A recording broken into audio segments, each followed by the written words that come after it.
Good evening Sujay. Sujay, तुम्हारे वाले में क्यों तुम्हारा हमेशा एक क्वेश्चन आता है? इसके अलावा और किसी के में नहीं आता है? क्या हो गया? अभी अभी हुई क्या ये? एक मिनट। हाँ जी,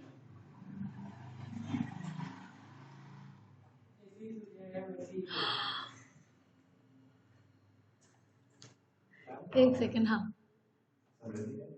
समृद्धि है, ऑनलाइन बिल्कुल है। अच्छा, तुम लोगों का असाइनमेंट इधर है, समृद्धि के लिए भी ले लेना। वेव ऑप्टिक्स और डुअल नेचर का है।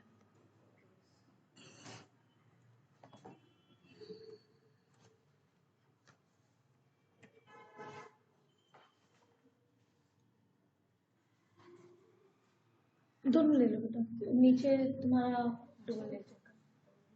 हाँ, एकदम नीचे से उठा लो। ठीक है, ओके। तो न्यूक्लियर स्ट्रक्चर में तुम्हारा क्या रहता है? एक एटम को रिप्रेजेंट करते हैं बाई एक्स ए जेड। ए हो जाता तुम्हारा मास नंबर, जेड हो जाता तुम्हारा atomic number. All right, so Z is your number of protons basically. ठीक है, अगर तुम्हारा एटम न्यूट्रल है तो जितने नंबर ऑफ प्रोटॉन्स रहेंगे उतने ही नंबर ऑफ इलेक्ट्रॉन्स हो जाएंगे। ए हो जाता है mass number as A number of protons plus number of neutrons. Clear है? ओके, सो ये रहा हमारा, इसको ए एटम्स हो गया हमारा, न्यूक्लियाई।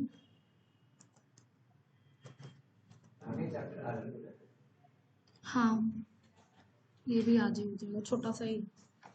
ठीक है, सो ये एटम का रिप्रेजेंटेशन हो गया एक्स ए जेड। यहाँ पर तुम्हारा जेड क्या हो जाएगा?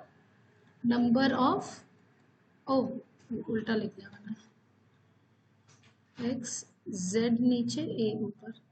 जेड हो जाता तुम्हारा नंबर ऑफ प्रोटॉन्स, और इसी को हम लोग कहते हैं एटॉमिक नंबर। ए हो जाता है तुम्हारा मास नंबर, ये हो जाता है number of protons plus number of neutrons. ठीक है, ओके। सो नेक्स्ट जो है वो आ जाता है तुम्हारा न्यूक्लियर साइज। सो न्यूक्लियस के अंदर बेसिकली क्या रहता है तुम्हारा?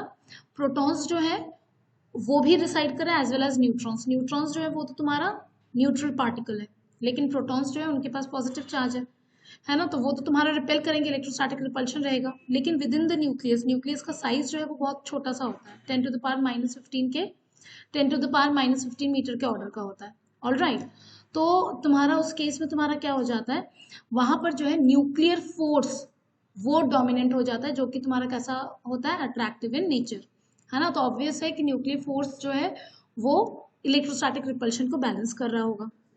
क्लियर है? मैंने ये बोला न्यूक्लियर फोर्स जो है वो अट्रैक्टिव इन नेचर होता है and irrespective of the charge. Proton और न्यूट्रॉन के बीच में भी अट्रैक्टिव फोर्स रहेगा, न्यूट्रॉन और न्यूट्रॉन के बीच में भी रहेगा, प्रोटॉन और प्रोटॉन के बीच में भी रहेगा। ऑल राइट, लेकिन न्यूक्लियर फोर्स, तो न्यूक्लियर फोर्स जो है वो तुम्हारा बहुत स्ट्रॉन्ग फोर्स होता है, लेकिन उसका ये क्या है कि लिमिटेशन ये है कि उसका रेंज जो है वो बहुत छोटा होता है। तो nuclear force is a very strong force, attractive in nature, but it is short ranged, है ना। वो तुम्हारा 10⁻⁻15 मीटर के रेंज में ही एक्ट करता है। ठीक है, सो तुम्हारा एक न्यूक्लियर फोर्स का ना एक ग्राफ आ जाता है। सो एक सेकेंड, बैठो बैठो जल्दी बैठो। क्या?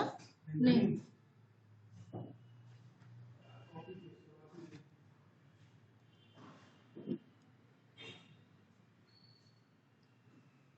सो एक सेकेंड।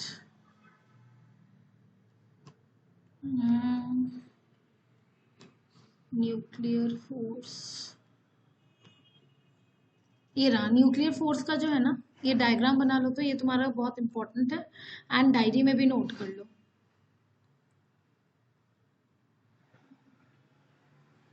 ठीक है, इस वाले डायग्राम को नोट कर लो न्यूक्लियर फोर्स के केस में। न्यूक्लियर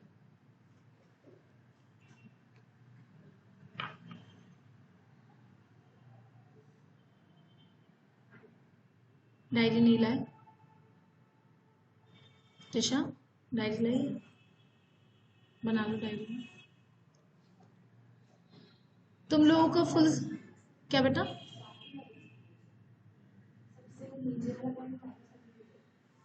हाँ वो तुम्हारा यहाँ पर ऐसा वैल्यूज को, हाँ नोट करिए। हाँ तो मैं ये कह रही थी कि तुम लोगों का एक टेस्ट होगा थर्ड या फिर फोर्थ को, दोनों में से किसी भी दिन आकर के दे सकते हैं फुल सिलेबस, और एक टेस्ट हो जाएगा तुम्हारा 8th या 9th, दोनों में से किसी भी दिन एक दिन आकर के अपना फुल सिलेबस टेस्ट दे देना, ठीक है? टाइमिंग्स अपने हिसाब से देख लेना। थर्सडे, अच्छा मेरे को भी देखना पड़ेगा थर्सडे ना हो बस मॉर्निंग, थर्सडे थर्सडे खाली नहीं होना चाहिए।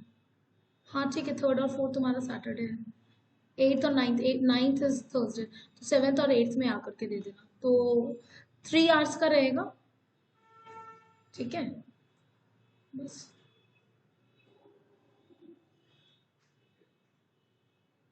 ओके, बड़े आगे, ऑल राइट। सो ओके, सो अब और भी आगे बढ़ते हैं। यहाँ पर तुम्हारा न्यूक्लियर साइज के बारे में बात करते हैं। न्यूक्लियस का जो साइज है वो डिपेंड करेगा on the number of nucleons. जितना ज्यादा तुम्हारा नंबर ऑफ न्यूक्लियॉन्स रहेगा उतना ही बड़ा तुम्हारा न्यूक्लियस का साइज होगा।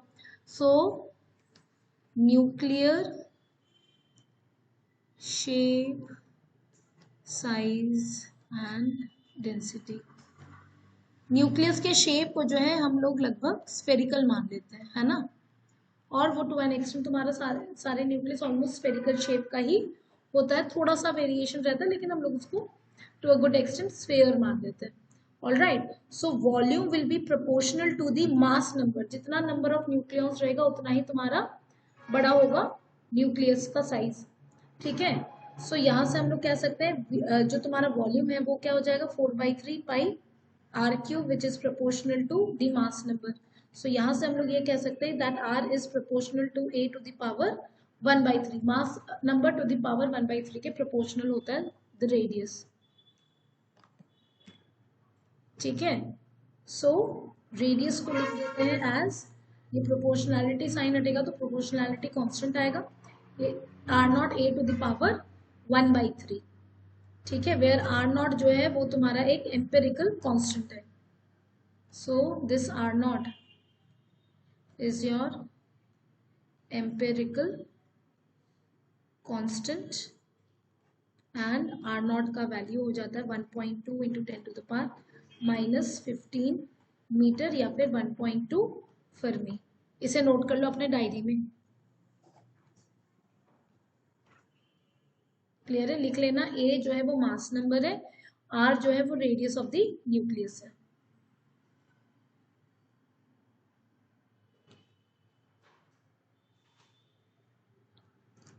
प्रवित अपना असाइनमेंट ले लेना। प्रियंका ऑनलाइन भी नहीं आई अभी तक, केमिस्ट्री की क्लास में थी। अच्छा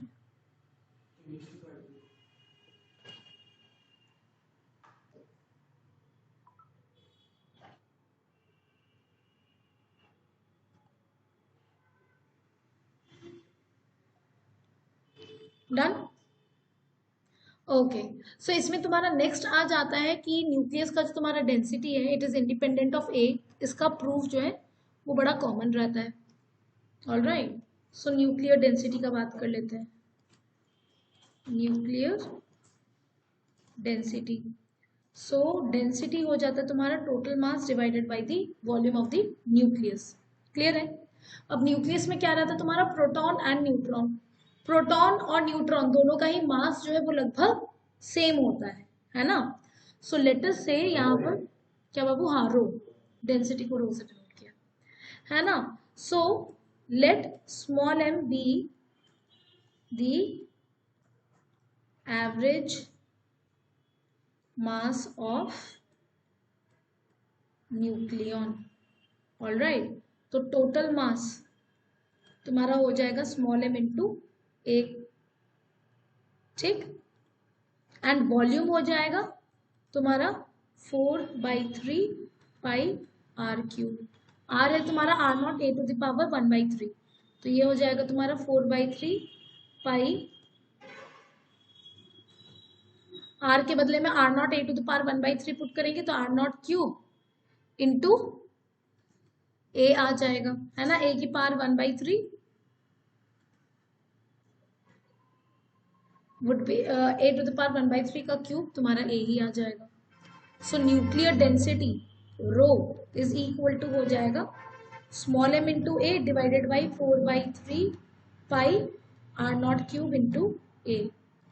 तो यहाँ पर से A cancel and 3m divided by 4 pi R not cube. तो ये तुम्हारे से प्रूव करने के लिए पूछा जा सकता है कि show that nuclear density is independent of the mass number. तो ये तुम्हारा मास नंबर के इंडिपेंडेंट है, यानी कि कितना भी बड़ा न्यूक्लियस रहे कितना भी छोटा न्यूक्लियस रहे, डेंसिटी जो है वो लगभग सेम ही रहेगा, है ना। सो यहाँ पर अगर हम लोग सारे वैल्यूज पुट कर देंगे 1.67 into 10 to the power -27 divided by 4 into 3.14 into 1.2 into 10 to the power -15 का क्यूब। तो यहाँ पर से डेंसिटी जो है लगभग आ जाता है 2 into 10 to the power 17 kg पर मीटर क्यूब के बराबर। क्लियर है?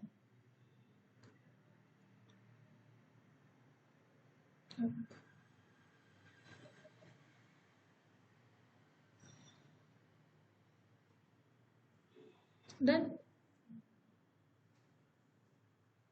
Okay ji,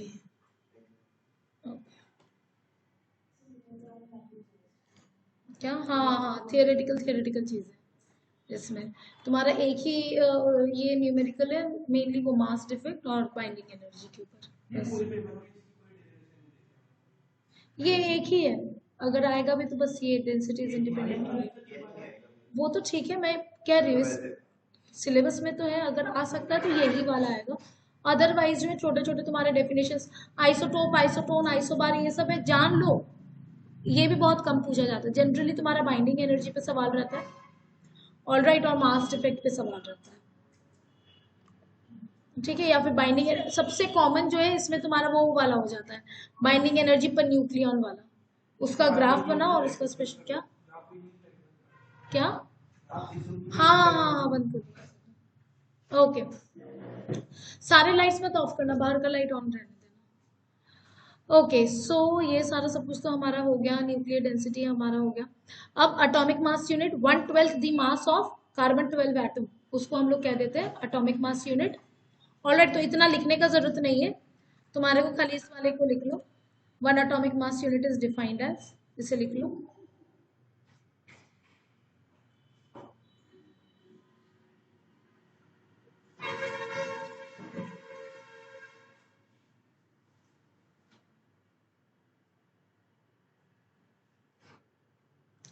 One atomic mass unit is defined as 1/12 the mass of carbon 12 atom.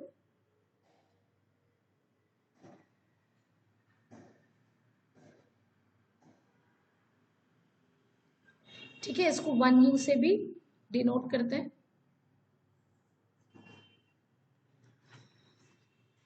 Clear है क्या? So 1 atomic mass unit is equal to, ये तुम्हारे ये छोटे छोटे ना रिलेशन जरूर पूछ देता है कि तुम्हारा 1 एटॉमिक मास यूनिट को केजी में बताओ कितना है, ठीक है, फिर 1 एटॉमिक मास यूनिट से एसोसिएटेड एनर्जी कितना, वो अभी नेक्स्ट पार्ट में देखेंगे। हाँ 1.6605 लिख लो अभी, वैसे तो तुम उतना भी लिखोगे तब चल जाएगा, into 10 to the power -2। So 1 atomic mass unit is equal to 1.66 into 10 to the power -27 kg। Clear है? ओके, सो एनर्जी एसोसिएट, तो अब जो है हमने यहाँ पर देखेंगे भी कि क्यों इस तरीके से हमारे को पता चल रहा है। वैसे जो है तुम्हारा क्या रहता है, मास और एनर्जी जो है वो भी तुम्हारा इक्विवेलेंट ही है, एज ए मास को जो है हम लोग एनर्जी में कन्वर्ट कर सकते हैं। सिमिलरली एनर्जी की मदद से भी हम लोग मास, एनर्जी को भी जो है मास में हम लोग कन्वर्ट कर सकते हैं, है ना। तो हम लोग जनरली क्या कहते हैं, टोटल एनर्जी इज कंजर्व, तो इसी का मॉडिफाइड स्टेटमेंट हो जाता है total mass plus energy is conserve. Energy and mass are interconvertible, alright. And जिस तरीके से, क्या बाबू, जिस तरीके से रिलेटेड रहते हैं वो क्या हो जाता है तुम्हारा Einstein energy mass equivalence relation mc²। Alright, so यहाँ पर अगर energy associated with 1 atomic mass unit चाहिए तो मास ले लेंगे हम लोग 1 atomic mass unit and c is the speed of light. Alright, so 1 atomic mass unit को kg में लिख लिया, c का वैल्यू लिख दिया यहाँ पर। सो यहाँ पर जो है तुम्हारा energy associated with 1 atomic mass unit joule में आ गया। सबसे इंपॉर्टेंट जो है ना इसका value in mega electron volt, इसको हमेशा ध्यान रखा करो। मेगा इलेक्ट्रॉन वोल्ट को तुम कभी भी जो है एनर्जी इसको जूल में कन्वर्ट कर सकते हो। मेगा के लिए 10 to the power 6 आ गया, इलेक्ट्रॉन वोल्ट को जूल में कन्वर्ट करने के लिए 1.6 × 10 to the power -19 से मल्टीप्लाई कर दोगे बस, है ना। सो ये वैल्यूज तुम्हारे को याद रहना चाहिए। ये पूछा जा सकता है कि what is the energy associated with 1 atomic mass unit, joule में बताओ एंड मेगा इलेक्ट्रॉन वोल्ट में। तो जूल को मेगा इलेक्ट्रॉन वोल्ट में कन्वर्ट करने के लिए क्या करोगे, खाली इलेक्ट्रॉन वोल्ट में कन्वर्ट करना रहता तो 1.6 × 10 to the power -19 से डिवाइड करते। 1 मेगा इलेक्ट्रॉन वोल्ट कितना हो जाता तुम्हारा 10 to the power 6 electron volt, that is 1.6 × 10 to the power -13 joule. तो उसी से डिवाइड कर देंगे तो मेगा इलेक्ट्रॉन वोल्ट में आ जाएगा। ऑलराइट, गुड इवनिंग बेटा। सो ये डेटा, इन डेटास को वापस से डायरी में भर दो, ठीक है। सो यहाँ पर खाली फाइनल वैल्यू को डायरी में लिखना, ठीक। एंड इसे भी, है ना, डायरी में जो है सीधा सीधा लिख लो energy associated with 1 atomic mass unit delta E is equal to 1 u into c², जो हो जा रहा है तुम्हारा 1.4924 into 10 to the power -10 joule, which is equal to 931.5 mega electron volt. ये ग्रीन में जो लिखा है उससे डायरी में नोट कर लो। हाँ,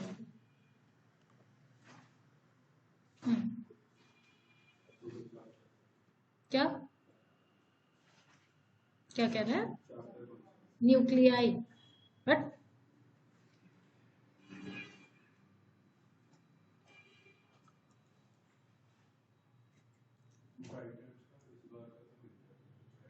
क्या बेटा, ब्राइट लाइन का मिल गया।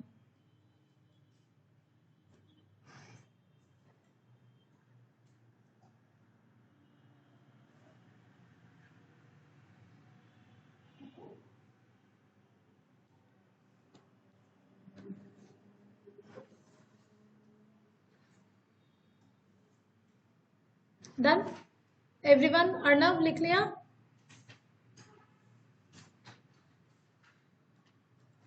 ओके जी, सो ये तो तुम्हारा हो गया। फिर आइसोटोप, आइसोबार और आइसोटोप्स। आइसोटोप में तुम्हारा क्या हो जाता है, नंबर ऑफ प्रोटॉन्स जो है वो सेम होते हैं। एग्जांपल्स खाली लिख लो, चाहो तो डायरी में नोट कर लो, केस पूछ देता है। आइसोटोप्स के example, carbon C12, C13, C14। फिर हाइड्रोजन के आइसोटोप्स, इसमें क्या रहता है तुम्हारा, नंबर ऑफ प्रोटॉन्स जो है वो सेम रहते हैं आइसोटोप्स में, लेकिन मास नंबर डिफरेंट रहता है। मास नंबर डिफरेंट है मतलब क्या हो गया, नंबर ऑफ न्यूट्रॉन्स वो डिफरेंट है। क्लियर है।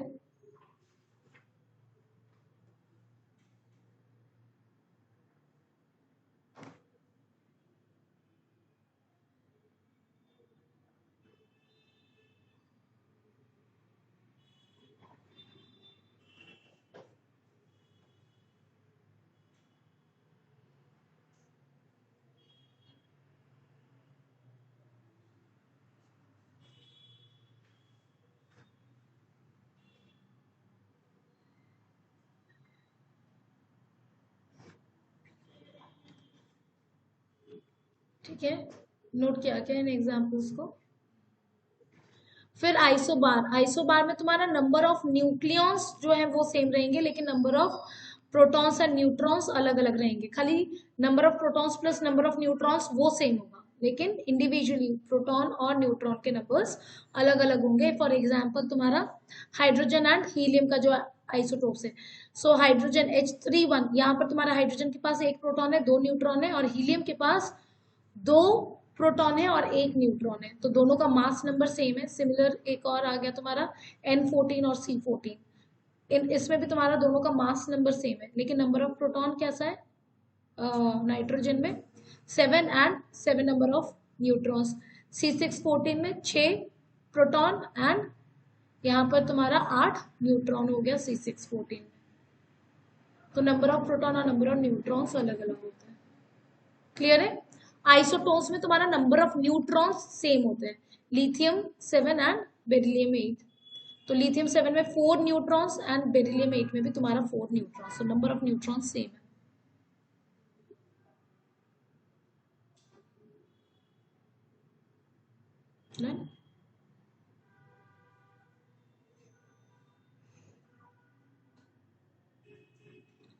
ठीक है। जो हम लोग किसी भी तरीके का न्यूक्लियर रिएक्शन अगर हम लोग देखें तो उसमें तुम्हारा total charge, total number of nucleons and total mass plus energy वो तुम्हारा कंजर्व रहता है। All right, so mass energy relation इसको भी लिख लो डायरी में। Mass energy relation delta is equal to delta M into C square, है ना, इसको लिख लो डायरी में।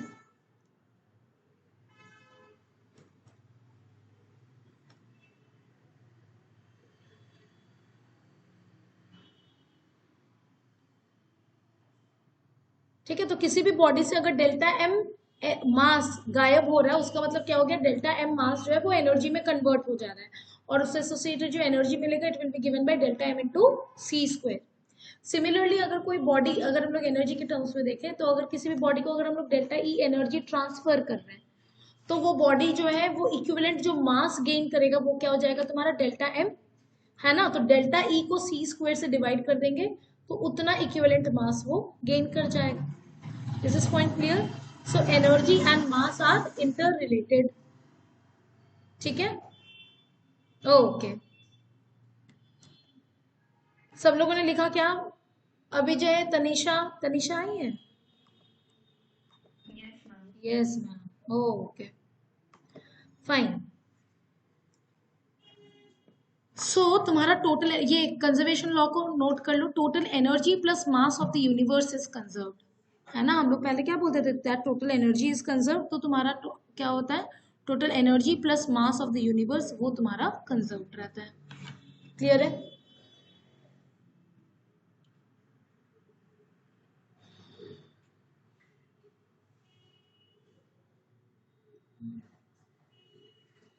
डन। नेक्स्ट आ जाता है तुम्हारा pair production and pair annihilation. All right, pair production का मतलब क्या हो गया, जब मतलब एनर्जी की मदद से पार्टिकल और एंटी पार्टिकल क्रिएट हो रहा है। यहाँ पर हम लोग बात करें about electron and positron. Electron का एंटी पार्टिकल हो जाता है तुम्हारा पॉजिट्रॉन, दोनों का मास सेम होता है। इलेक्ट्रॉन में चार्ज -1 होता है और पॉजिट्रॉन में चार्ज +1 होता है। इलेक्ट्रॉन को जो है हम लोग बीटा से भी डिनोट करते हैं, तो बीटा -1 0, ये हो गया तुम्हारा इलेक्ट्रॉन। पॉजिट्रॉन हो गया बीटा +1 0। ठीक है, तो ये हो जाता तुम्हारा pair production. So let us say कि तुम्हारा ई नॉट जो है वो तुम्हारा rest mass energy of electron है, तो rest mass energy of electron कितना हो जाएगा, rest mass of electron into C square. Rest mass of electron is 9.1 into 10⁻³ kg। तो इससे एसोसिएटेड जो तुम्हारे पास एनर्जी आता है उसको मेगा इलेक्ट्रॉन वोल्ट में अगर कन्वर्ट कर देंगे तो वो आ जाता है 0.51 मेगा इलेक्ट्रॉन वोल्ट। अगेन तुम्हारा एक इंपॉर्टेंट पॉइंट फॉर डायरी, है ना, energy associated with rest mass energy of electron, या फिर लिख लो rest mass energy of electron, है ना। इसको ई नॉट कह देते हैं, which would be equal to m0 c square.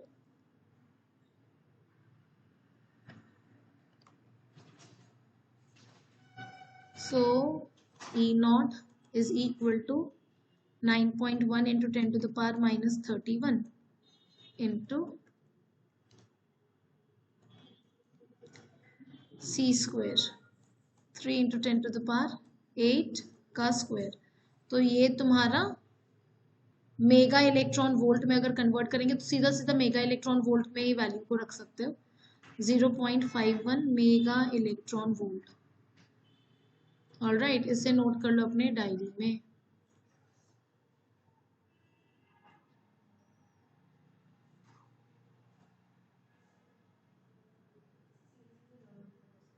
हाँ हाँ, बिल्कुल बिल्कुल, सीधा सीधा लर्न कर लो, लेकिन तुम्हारे को पता रहना चाहिए, अगर पूछ लेता तो पता रहे, है ना।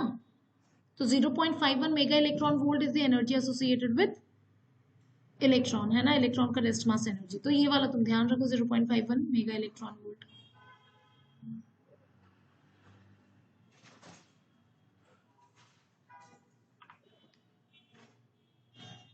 नन लिख लिया क्या? ओके। सो ये जो तुम्हारा फोटोन है, अगर इसको पेयर प्रोडक्शन करना है, यानी कि एक इलेक्ट्रॉन और एक पॉजिट्रॉन बनाना है, ऑल राइट, तो इन दैट केस क्या होगा, इस ये जो तुम्हारा फोटोन है, इसके पास कम से कम दोनों के रेस्ट मास एनर्जी के बराबर एनर्जी तो होना चाहिए ना, है ना। इलेक्ट्रॉन का जितना रेस्ट मास एनर्जी होगा उतना ही पॉजिट्रॉन का भी होगा, क्योंकि दोनों का ही रेस्ट मास सेम है। तो जो तुम्हारा फोटोन है उसके पास कम से कम 1.02 मेगा इलेक्ट्रॉन वोल्ट का एनर्जी होना ही चाहिए, ऑल राइट। उससे कम अगर तुम्हारा फोटोन के पास एनर्जी रहेगा तो क्या रहता है, उन केसेस में जनरली वो फोटो इलेक्ट्रिक इफेक्ट या फिर कॉम्पटन इफेक्ट शो करता है उससे। और अगर तुम्हारा 1.02 मेगा इलेक्ट्रॉन वोल्ट से ज्यादा एनर्जी रहेगा तो फिर पेयर प्रोडक्शन हो जाएगा, और जो भी तुम्हारा एक्सेस ऑफ एनर्जी रहेगा it will get reflected in the form of kinetic energy of the electron और पॉजिट्रॉन। क्लियर है? सो यहाँ पर क्या हो रहा है, hence for pair production it is essential that the energy of gamma photon must be at least twice of 0.51 mega electron volt, that is 1.02 mega electron volt. ठीक है, फिर नेक्स्ट हो जा, ये इसको लिख लो, इस वाले स्टेटमेंट को खाली लिख लो, इस वाले स्टेटमेंट को खाली लिख लो।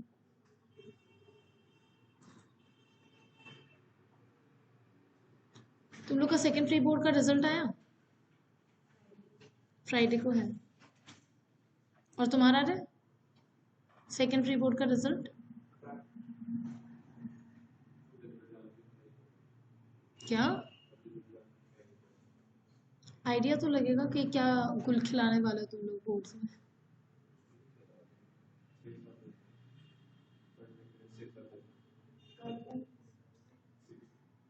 सिक्स को किसका पेपर है?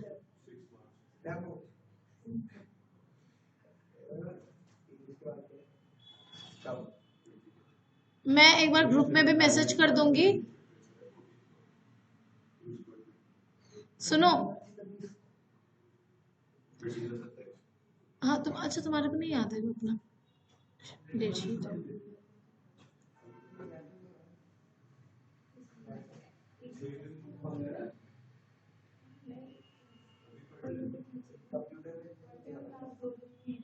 हाँ हाँ वही, चाहे कितना भी दिन मिल जाए छुट्टी, अरे हो जाएगा, अभी तो है। क्या बाबू? Energy of gamma photon, photon को जो है गामा से। सुनो सुनो रे, तुम लोगों का एक फुल सिलेबस टेस्ट रहेगा, थर्ड फोर्थ दोनों में से किसी भी दिन एक आकर के दे सकते हो। क्या क्या है? एंट्रेंस है तो तुम थर्ड और फोर्थ को दे देना ना पेपर, फोर्थ को आकर के दे दो फुल सिलेबस। अरे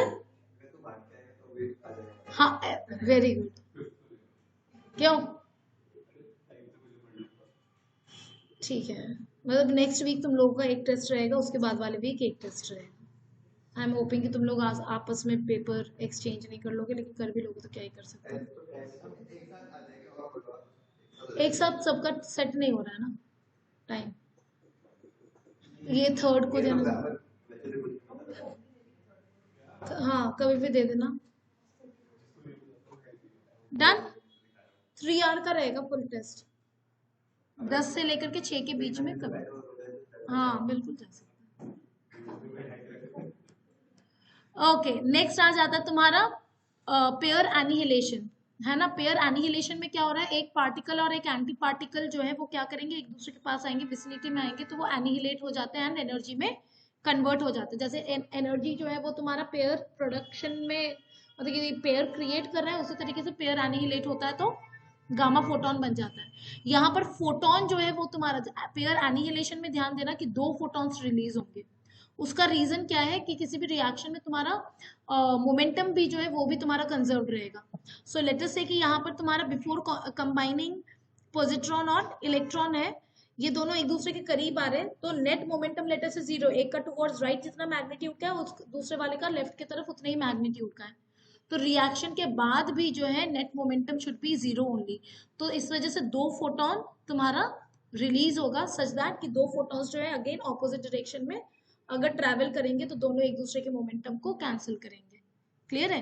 तो पेयर एनिहिलेशन के टाइम पे ध्यान देना कि एक ही फोटोन तुम नहीं शो करोगे, 2 फोटॉन्स रहेंगे in order to conserve the momentum. ठीक है, तो पेयर एनिहिलेशन में ये नोट कर लो, इसको लिख लो पेयर एनिहिलेशन।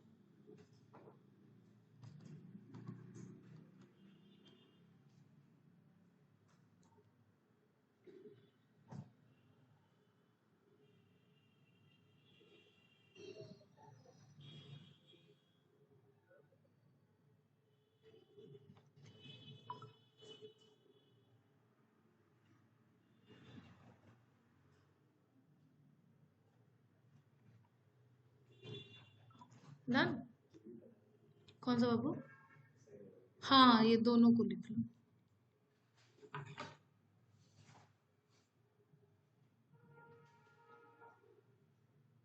लिख लिया बेटा? तुम लोगों को कब तक स्कूल बुला रहे हैं?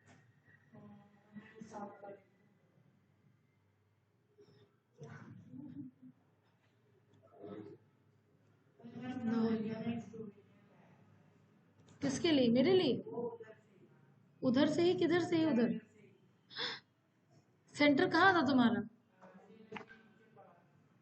अरे तरीके, लाओ।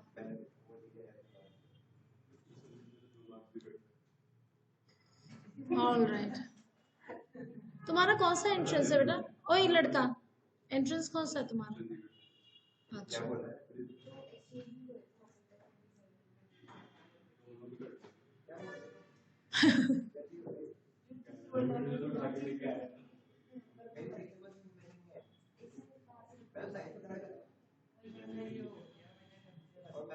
क्या है?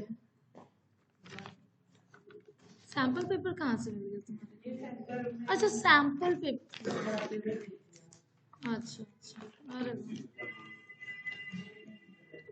तो इसको प्रैक्टिस करो ना, तुम मेरे लिए क्यों लेकर के आ गए? कि मैं प्रैक्टिस करूंगी और सेकंड अटेम्प्ट क्या पता मेरा बेटर हो जाए थोड़ा।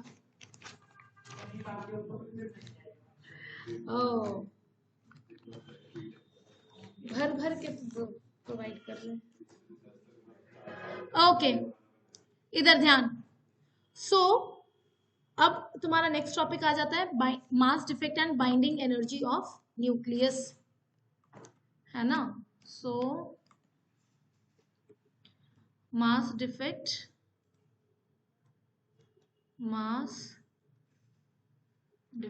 एंड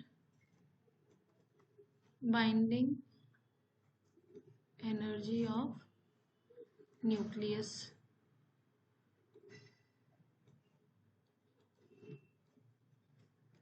ठीक है, सो यहाँ पर देखा क्या जाता है, लेट अस से कि हमारे पास न्यूक्लियस है। ठीक, अब न्यूक्लियस में क्या है, बहुत सारे न्यूट्रॉन्स और प्रोटॉन्स एक दूसरे के साथ बंधे हुए बाउंड सिस्टम में है।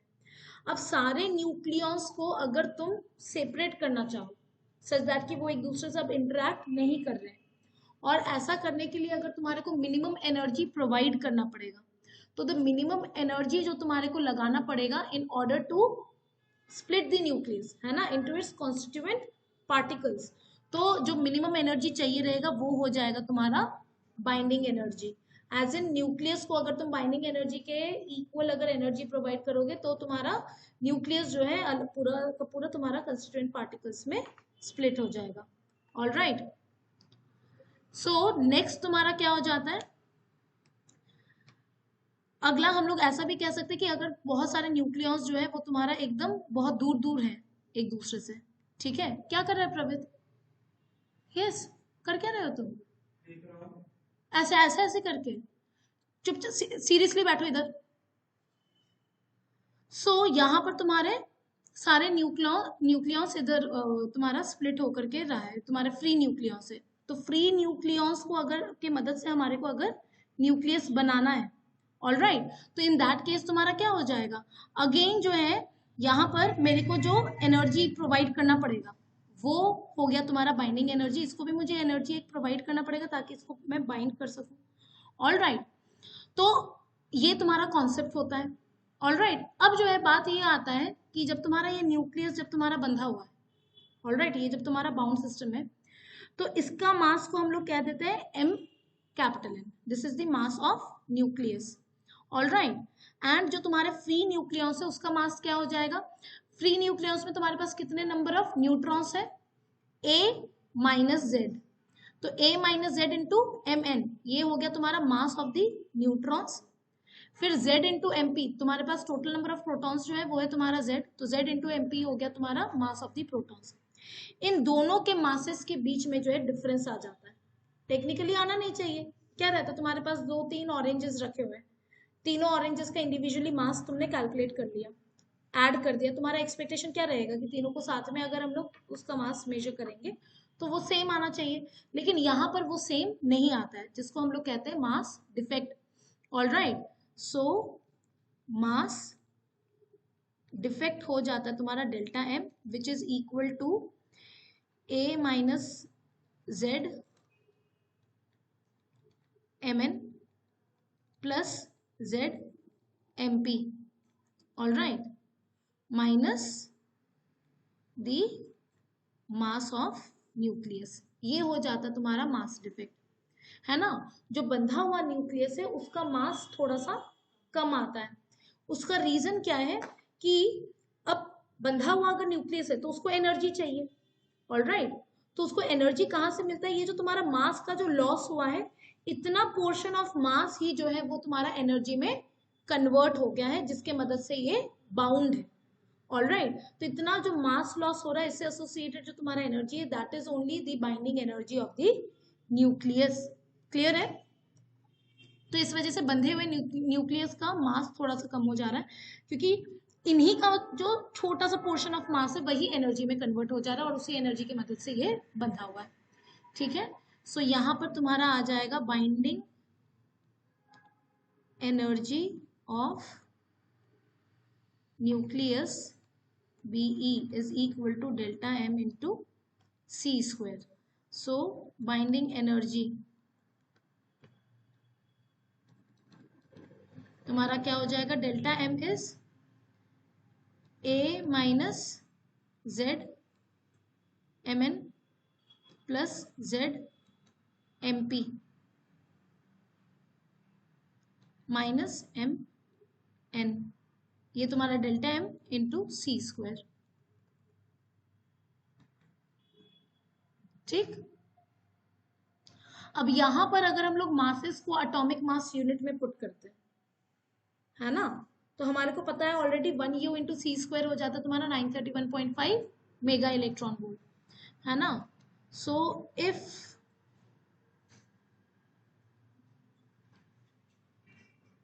if we write the masses in AMU, है ना, और इन जनरल तुम्हारे को क्वेश्चन में एटॉमिक मास यूनिट में ही मासेस दिए हुए रहेंगे। सो इन दैट केस तुम्हारा बाइंडिंग एनर्जी क्या हो जाएगा? बाइंडिंग एनर्जी हो जाएगा A minus Z into MN plus Z MP minus MN, है ना। और हम लोग क्या करते हैं, जब केजी में मासेस पुट करते हैं तो तुम्हारा बाहर केजी लिख देते हैं, यहाँ पर एटॉमिक मास यूनिट में लिख रहे तो बाहर तुम्हारा U आ गया into C square, and 1U into C square क्या हो जाता है तुम्हारा 931.5 मेगा इलेक्ट्रॉन वोल्ट। ठीक है, तो ये तुम्हारा इस तरीके से तुम्हारा कैलकुलेशन टाइम सेव होगा। ऑल राइट, इवन दो तुम्हारे पास कैलसी है, यहाँ पर तुम्हारा जो कैलकुलेशन है ना वो थोड़ा सा टीडियस रहता है, कैलकुलेटर यूज करके भी जो है तुम्हारे को काफी टाइम लग जाएगा, इसलिए कुछ डेटा जो है उनको याद रखो। ऑल राइट, सो ये हो जाएगा तुम्हारा simply A minus Z MN plus Z MP minus MN into 931.5 mega electron volt. ये हो गया तुम्हारा बाइंडिंग एनर्जी।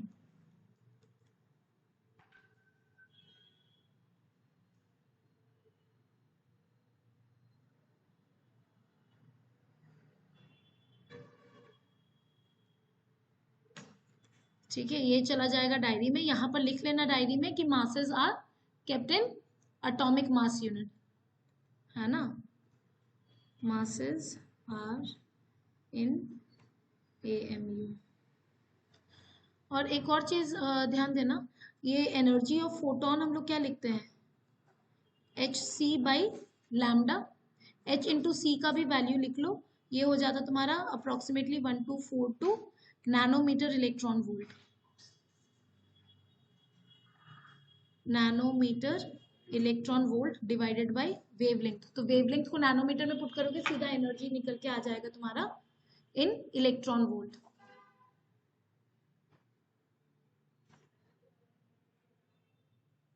ये भी तुम्हारा डायरी में चला जाएगा। तो इसमें जो है ना तुम्हारे को कुछ वैल्यूज ध्यान रहना चाहिए, है ना। जैसे मैंने तुम्हारे को एटम्स और न्यूक्लियाई, एटम में तो देखो, सॉरी न्यूक्लियाई में तो देखो ये तुम्हारा 931.5 मेगा इलेक्ट्रॉन वोल्ट, एक यही है। ये वाला तुम्हारा इसका है, इनफैक्ट एटम्स का है। ऑल राइट, एटम्स में तुम्हारे को ध्यान रखने का जरूरत पड़ता है, R0 हो जाता है। R0 के केस में तुम्हारा रेडियस वाला का हो गया, फिर एनर्जी का हो गया और वेलोसिटी का हो गया। उन सब का तुम्हारे को वैल्यूज जो है ध्यान रहना चाहिए। क्लियर है? ओके, सो ये तुम्हारा बाइंडिंग एनर्जी भी हो गया, ठीक है। फिर नेक्स्ट आ जाता है हमारा स्टेबिलिटी ऑफ न्यूक्लियस, और ये डिपेंड करता है on binding energy per nucleon पर। ये तुम्हारा बहुत इंपॉर्टेंट ग्राफ है, सबसे इंपॉर्टेंट और सबसे कॉमन जो तुम्हारा सवाल रहता है वो इसी ग्राफ पर रहता है। एक तो ये ग्राफ बनाने के लिए सीधा सीधा पूछ देगा तुम्हारे को, ये एटम्स ध्यान रहना चाहिए, जो ग्रीन से मार्कर है वो एटम्स तुम्हारे को पता रहना चाहिए। ऑल राइट, ये तुम्हारा कॉमन सवाल है बेटा। क्या बात कर रहे हो बेटा? हाँ हाँ बिल्कुल, नहीं नहीं नहीं, ये वाला तुम्हारा रहेगा, ये वाला देखो तुम्हारा आ सकता है। ऑल राइट, चलो लिख लो, इसको मिस मत करो, ये तुम्हारा इजीली, हाँ मतलब नहीं नहीं, उतना भी तुम्हारा स्पेसिफिक नहीं है। ऐसा तुम्हारे को 3 स्पाइक्स चाहिए और उसके बाद फिर ये थोड़ा सा कम होता जाना बस। ऑल राइट, तो इसको नोट कर लो, फिर आ जाते हैं हम लोग बाइंडिंग एनर्जी पर न्यूक्लियन है क्या।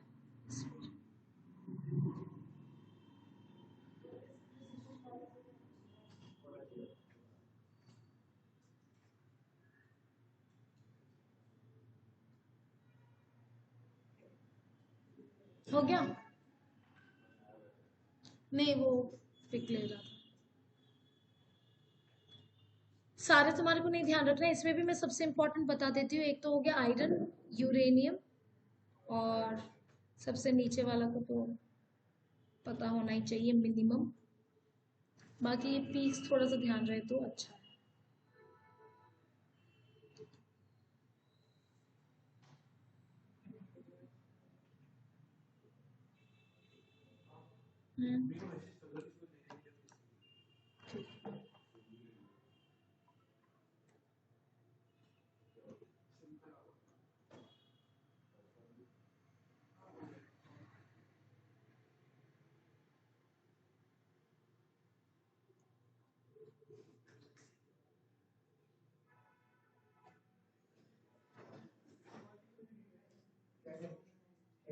डन।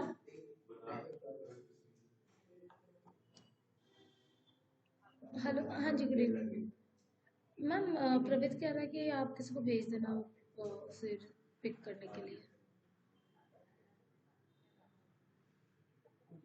नहीं, शायद से सिम खराब हो गया, राइट। हाँ ठीक है, ओके ओके, अब हो गया।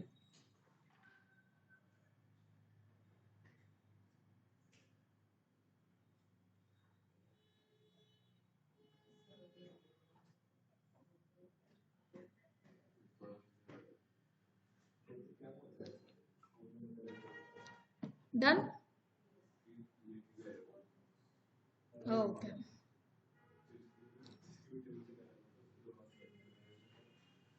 सुनो, बातें बंद। हम लोग स्टेबिलिटी जो है बात करते हैं in terms of binding energy per nucleon. All right, मैंने तुम लोगों को एक एग्जाम्पल भी इसमें दिया था कि लेटर से कि तुम्हारे पास 2 ग्रुप्स हैं। ऑल राइट, यहां पर तुम्हारे पास लेटर से 5 क्या, हाँ ये लास्ट, ये बाइंडिंग एनर्जी पर न्यूक्लियन तुम्हारा लास्ट टॉपिक है। इसके बाद फिर तुम्हारा न्यूक्लियर फिजन एंड फ्यूजन रहेगा, तो वो हम लोग नेक्स्ट क्लास में करेंगे और फिर सेमीकंडक्टर्स शुरू कर देंगे। All right, late us say कि हमारे पास यहाँ पर 5 ग्रुप्स हैं और यहाँ पर तुम्हारे 2 ग्रुप्स हैं। ठीक, इनके पास भी टोटल 1000 है और इनके पास भी 1000 रुपए है। ठीक है, यहाँ पर तुम्हारा क्या रहेगा, 200 पर पर्सन और ये हो जाएगा तुम्हारा 500 पर पर्सन। अरे इसको पसंद नहीं आया 500 पर पर्सन। ऑल राइट, दोनों में से ज्यादा रिच हम किसे कहेंगे, 500 वाले का, है ना। इवन दो हमारे को सरफेस पे क्या दिख रहा है कि दोनों ग्रुप्स के पास सेम अमाउंट है, लेकिन ज्यादा रिच जो है वो तुम्हारा ग्रुप नंबर 2 हो गया। तो इसी तरीके से बाइंडिंग एनर्जी किसी भी न्यूक्लियस के पास कितना भी हो सकता है, लेकिन तुम्हारा बाइंडिंग एनर्जी पर न्यूक्लियन जितना ज्यादा रहेगा, वो न्यूक्लियन तुम ऐसा समझ लो कि वो और उतना ही ज्यादा टाइटली बाउंड है विद द न्यूक्लियस। तो जितना स्टेबल न्यूक्लियस होगा उसका बाइंडिंग एनर्जी पर न्यूक्लियन उतना ही ज्यादा होगा। Greater is the binding energy per nucleon, greater will be the stability. इसको नोट कर लो अपने डायरी में। स्टेबिलिटी के बारे में जब भी कमेंट करना है तुम कमेंट करोगे based on binding energy per nucleon. So greater is the binding energy per nucleon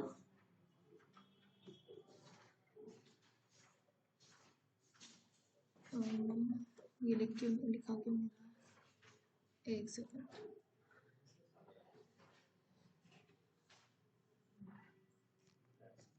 greater is the binding energy per nucleon, greater will be its stability। लिख लिया क्या?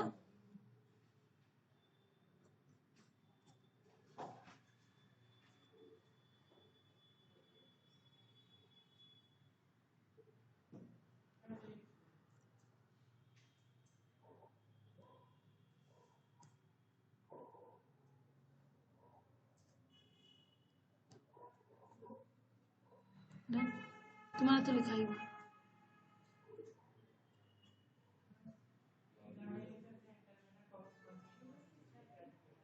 अरे वाह,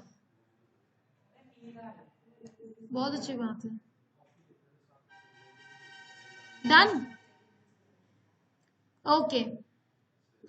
यहाँ पर जो है इस ग्राफ से रिलेटेड तुम्हारे पास 1 मार्क का 2-3 सवाल बन सकता है। सबसे ज्यादा स्टेबल जो है वो तुम्हारा 50 से 80 एटॉमिक मास नंबर जिनका होता है वो सबसे ज्यादा स्टेबल होते हैं। ऑल राइट, और जो तुम्हारे हेवी न्यूक्लियस होते हैं वो भी तुम्हारा कम स्टेबल है। तुम देखो यहाँ पर तुम देखो बाइंडिंग एनर्जी पर न्यूक्लियन जो है किनका सबसे ज्यादा है, इस रीजन वाले एटम्स का बाइंडिंग एनर्जी पर न्यूक्लियन जो है वो सबसे ज्यादा है। फिर जैसे जैसे हेवी न्यूक्लियस की तरफ बढ़ते रहते हैं वैसे वैसे बाइंडिंग एनर्जी पर न्यूक्लियन कम होता रहता है। उसका रीजन क्या है, न्यूक्लियस का साइज जो है वो तुम्हारा बढ़ता जा रहा है।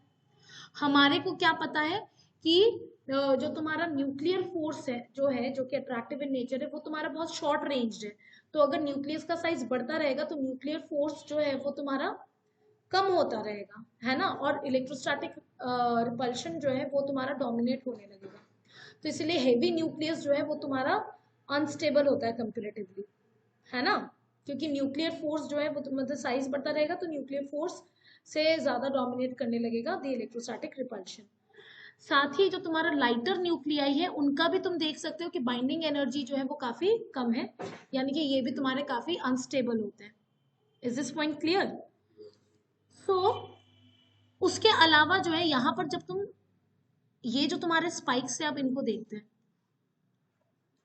है ना, ये जो तुम्हारे स्पाइक्स है यहाँ पर तुम्हारा क्या हो रहा है, ये He4 जो है वो अपने नेबरिंग न्यूक्लियाई के कंपैरिजन में उसका बाइंडिंग एनर्जी पर न्यूक्लियन ज्यादा है। अगेन C12 का भी बाइंडिंग एनर्जी पर न्यूक्लियन ज्यादा है as compared to its neighbouring atoms. और ये जो तुम्हारे ऊपर वाले स्पाइक्स है इनका स्पेशलिटी क्या है, यहाँ पर तुम्हारा number of proton and number of neutron वो तुम्हारा इवन है। हीलियम में यहाँ पर तुम्हारा क्या है, नंबर ऑफ प्रोटॉन 2 है, नंबर ऑफ न्यूट्रॉन भी 2 है। कार्बन 12 में number of proton 6, number of neutron 6। Oxygen 16 में number of proton 8, number of neutron 8।